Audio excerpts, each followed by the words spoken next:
Welcome to Hot Button Hashtags. My name is Matt. On Tuesday, Adam made a really good video where he just answered some personal questions. Stuff just, to let you guys all know about him. And now that you know everything there is to know about Adam, I think it's important that you know everything there is to know about me, because I'm way more interesting. The first question we're going to answer: what was my favorite subject in high school? My favorite class, and this is all because of the teacher, was biology. And my teacher was Ron Divelbus, Mr. D, and he was, without question, the best teacher I've ever had. Super cool side note, Mr. D's daughter, Mrs. Harding, is going to be my son's teacher in the fall. So that'll be awkward. That'll be weird, actually. Well, that's...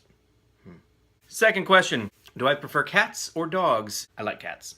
I'm a cat guy. Not because I think cats are necessarily better than dogs, not because they're more fun or more cuddly or more interesting, but mostly because I'm not super duper responsible and I forget to feed things sometimes, and I feel like a cat could fend for itself a lot easier than a dog could. Third question, do I have any bad habits? Yeah. I can be pretty self-centered. I forget to ask other people questions when I'm having a conversation with them. I forget to introduce my wife when I'm talking to someone she doesn't know. I talk about myself a lot, so this video is kind of perfect for me. I'm pretty self-centered, and I'd say my self-centeredness has resulted in a lot of bad habits. So, sorry everybody. And yeah, I know I talk a lot, because I'm usually the most interesting person in the room. Question 4, what's my favorite adult beverage? I love rum and Coke. Rum and Coke. I really like a good rum and Coke. Question 5, what Hogwarts house would I be in? Now, for those of you who don't know the Harry Potter world, Hogwarts is a school where they teach kids how to do magic, and the student body is divided up into 4 groups. You've got Hufflepuff, Ravenclaw, Gryffindor, and Slytherin, and each house has sort of a particular quality. They embody a certain element of humanity. If there were a dragon on the loose, okay, the 4 responses from the 4 houses would be: Hufflepuff would say, we need to go capture the dragon, we need to contain the dragon, and make sure he doesn't go off and hurt anyone else and cause any more damage. The Ravenclaws, they would say, hang on a second, let's go and we're going to research the dragon, we're going to find out everything we can, and then we're going to figure out the best course of action to take care of this dragon, to deal with it. Slytherins would say, okay, hang on, no, the dragon is over there, and we are over here. So I fail to see what the problem is. As long as the dragon stays over there, we're fine. There's no need to mess with the dragon. And then the Gryffindors look at the dragon and think, I'm gonna go ride that dragon.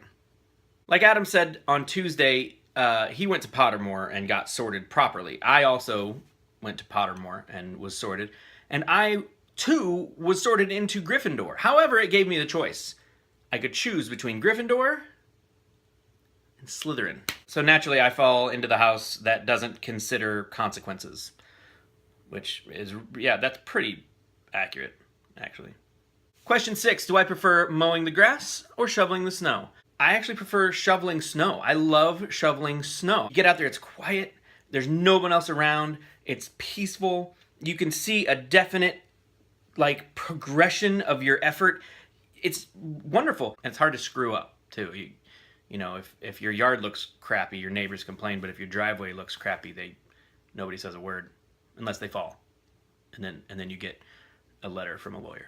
Question 7. What rare, dangerous, or interesting skill do I wish I had? I really wish I was proficient at knife throwing. Honestly, I just think that's a pretty cool skill. So, that. Question 8.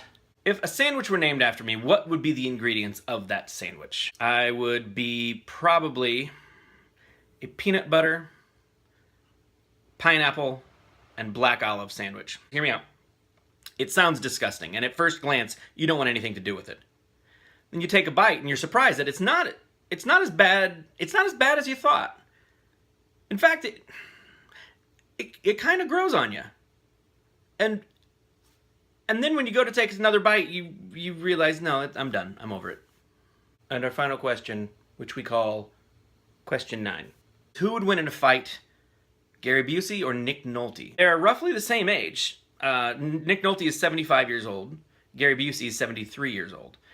So it would be a pretty fair match. Now, if you want to go back through their career, they have some hits and misses. Gary Busey, you know, he was in Black Sheep briefly as the crazy guy.